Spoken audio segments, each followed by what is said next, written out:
to this activity here. We're very fortunate to have two individuals from the surrounding communities to come and share their knowledge, expertise, and talent.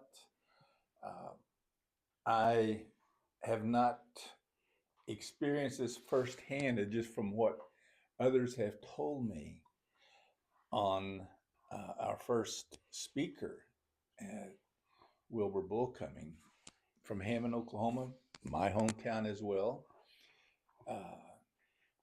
And that he gives a very detailed explanation of the significance of our tribal flag. And last month, after our initial meeting, Ramona says, "Well, I wonder who we're going to get to speak next month." And I thought, here we go. Not only will others get to hear what you have to share, but I will get to hear that as well. So if you would, Wilbur, come on up and I'll put this on you.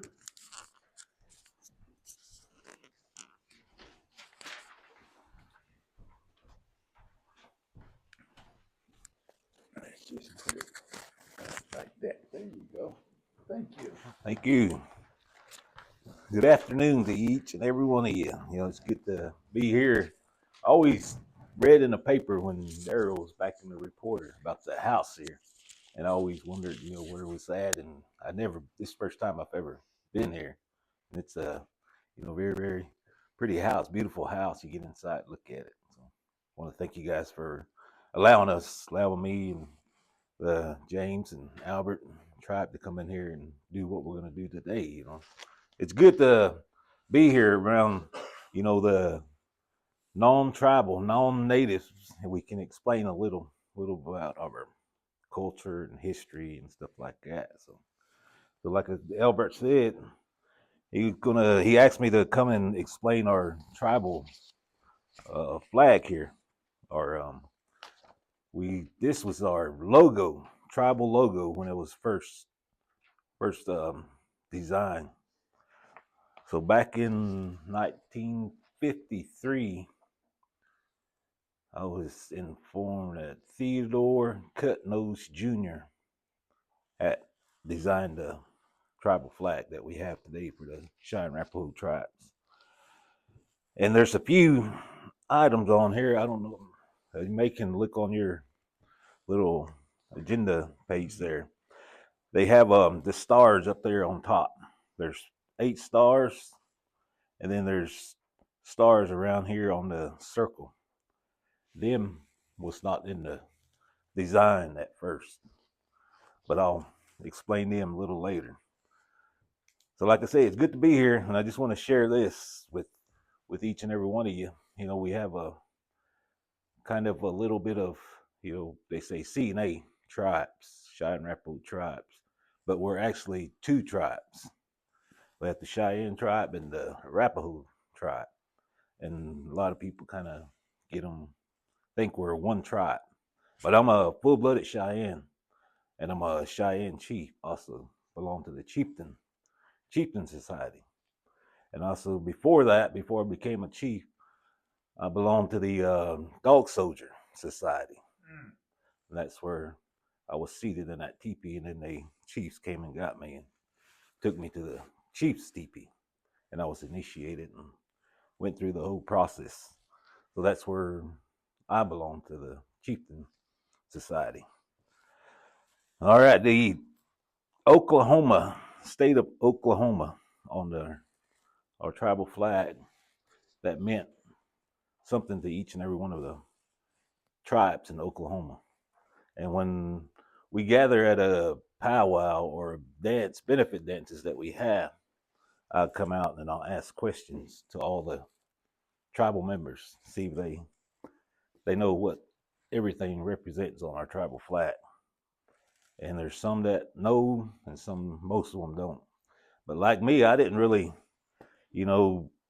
know what was all this, what it was about, until I started looking and wondering, all that stuff that's on there. So I started digging around, looking, in the state of Oklahoma. the map that represented the Indian Territory. It's what this represents on our tribal flag, represented all the tribes here. And then the spear here in the 3 crosses inside the circle there. The crosses represent the 3 wars: World War I, World War II, and Korean conflict. And the spear here represented all of our warriors, our soldiers. That's what the 3 crosses and the spear represent. And then the feathers hanging off the spears here. There's 14 on one side and 14 on the other side. And them represented the tribal council that we had back in the day. There was 14 Cheyenne and 14 Arapaho. That was the tribal council. And they are the ones that came and made the decisions for everybody, the whole tribe. That's where I'll mention the stars. That's where that comes in a little later. All right, the teepee in the center, that represented three of our traditional like societies that we have. The teepee on the Cheyenne side represented our arrow teepee. Then on the Arapaho side, represent the rabbit lodge. And then our tribe, pretty much every tribe, that also represented the Native American church.